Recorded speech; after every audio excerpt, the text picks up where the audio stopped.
It was the start of Tiffany's senior year, a fresh beginning. The kind of day that carries promise. The sky, though a little overcast, held a quiet beauty. Rain drizzled gently from the heavens like whispers from above.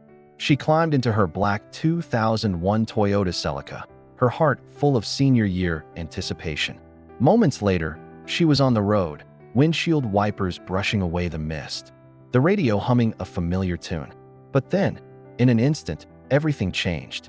Tiffany doesn't remember the details, just flashes, rain, brakes, a sudden swerve, and then the violent impact of another vehicle crashing into her car. Her world went black. Only a few minutes behind her, Tiffany's mother was driving the same road. What she saw shattered her heart. Her daughter's car, twisted like a tin can, crumpled on the wrong side of the road.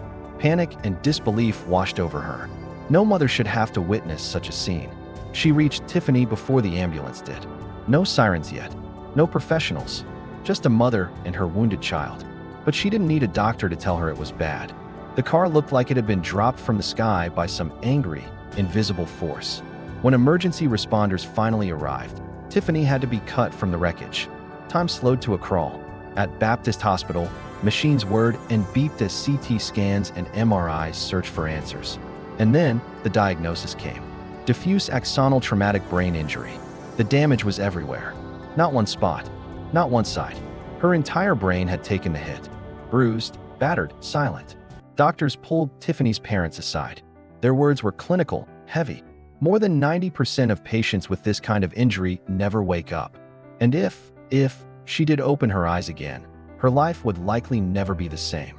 A nursing home, total dependence, a vegetative state, a slow, inevitable decline.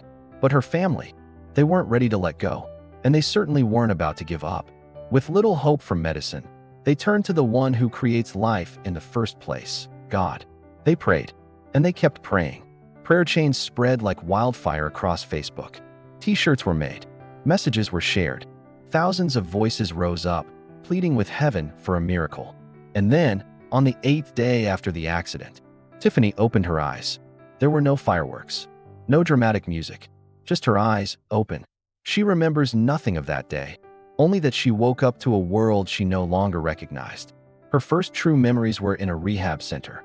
There were kind nurses, determined therapists, and soft whispers of encouragement. But for 6 weeks, Tiffany said not a single word. Silent, locked inside herself. She had gone to sleep a high school senior and woken up as a baby, needing to learn everything again, walking, talking, eating, even existing. But slowly, miraculously, it all started coming back. Physical therapy, speech therapy, occupational and recreational therapy. Day by day, she clawed her way back from the darkness.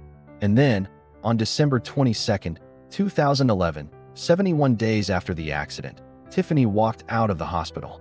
The staff tried to be gentle but firm. School will be different now. Life will be different. You have to be realistic. But Tiffany had already decided. Her limits would be set by God, not statistics. So maybe that's why it didn't surprise her when, 6 months later, she stood proudly in her blue cap and gown at Calvary Baptist Church, graduating on time with her classmates. Her setback had been massive, but God's rescue had been even greater. In August, right on schedule, she began her freshman year of college. Not only that, she made the dean's list. Today, Tiffany reflects on it all. The coma, the silence, the slow climb back to life. And she knows now that the accident didn't just change her health, it changed her calling. She had planned to become a nurse. But after months in therapy, experiencing firsthand the courage it takes to fight through recovery, she knew God was leading her to a different path, physical therapy, to help others walk the road she had once walked herself. But even deeper than that, she learned the most important lesson of all: God is alive. He still rescues. He still heals. He still speaks life into broken places. Tiffany doesn't take her time on earth for granted anymore. Her brush with death has become a burning reminder to live, not just to exist, but to live for something greater. She often asks herself, am I ready to give an account of what I've done with this life? Am I using my mustard seed of faith to serve my God? Does my life bring him glory? That's where all our stories truly begin, in the place of surrender. When we stop trying to control everything and allow ourselves to be rescued by the only one who can. Life doesn't begin when everything's perfect. It begins when we let go, even when we're moments from death, and choose to live again. This was Tiffany's miracle. And friend, yours may just be around the corner.